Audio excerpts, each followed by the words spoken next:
time I wasted. I'm thinking of the time I wasted. Ndakavharika ndichiti ndiri kugona ndikavhurika ndave pastranded. Ndaimbozviti ndiri simbi, zvino nhamo ndivakazoita magnet. Kudemba muchokocho from sunrise to sunset.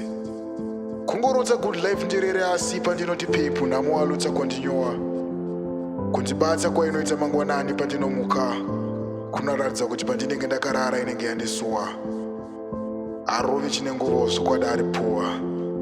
This is because of the time I wasted. And I'm shifting the blame to WhatsApp and TikTok. I'm closer to nothing, so when women talk, I'm forced to shut up. Zvakatotanga ndiri grade 3 vanga vachiita homework yeabacus. Ndo pandakatanga kuona Spartacus. And I'm believing kuti kune vakafa asi vachifamba. I'm a living carcass because of the time I wasted. I typed paragraphs and paragraphs on Twitter nchituka chabangu. Sezvinonzi triple C yachiwa yave yangu. Muredzi wayo wakatoitiza zvino nhamo yasara yave yangu. Pandaitaipa kutuka Honeyten naShadaya kucomment section. Jennifer was busy typing my dissertation. Iye Holly wacho aita mari.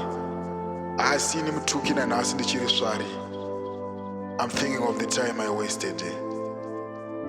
I'm thinking of the time I wasted. Zvaitwa nevamwe I could have copied and pasted. Pandaitsvaga ma-apps ekufilter ma-pimples ndigona kudza Robert. Vamwe vaitsvaga ma-skills ekufilter poverty. Ndaiti ndiri kupisa ndichitsva naye. I'm thinking of the time I wasted. Asi machinda bhora ndaingoti ndiri kuonera entertainment. Kusvika randikamburira kutiparadzira nguva yangu yeself-development. Pandaipedza nguva kuvaukira vachiita mari vana Haaland.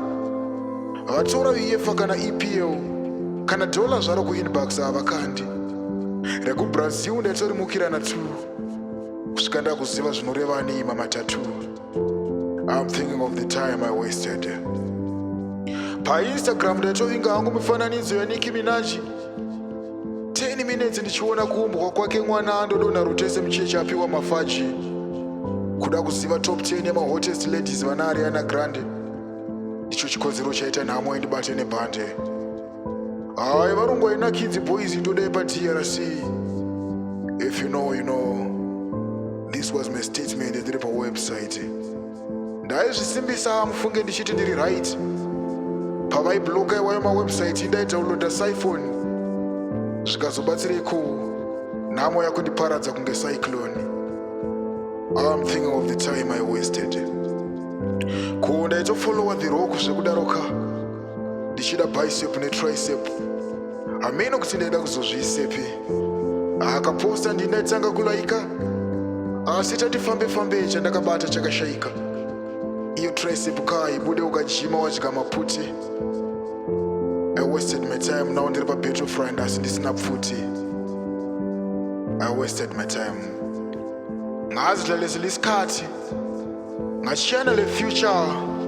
Busy labafazi. Instagram kade ngiscrolla ngibafakela ama-likes. Impilo leyo ungela lutho iyahlaba njengama-spikes. Ngabulala i-future yami ngetaba i-Instagram nge-Facebook. Kodwa ubhubha wangifundisa mfana impilo leyo iyafuna ama-skills. But I wasted my time. Nyandiro weAfrica changobva mukusvika. Thank you so much.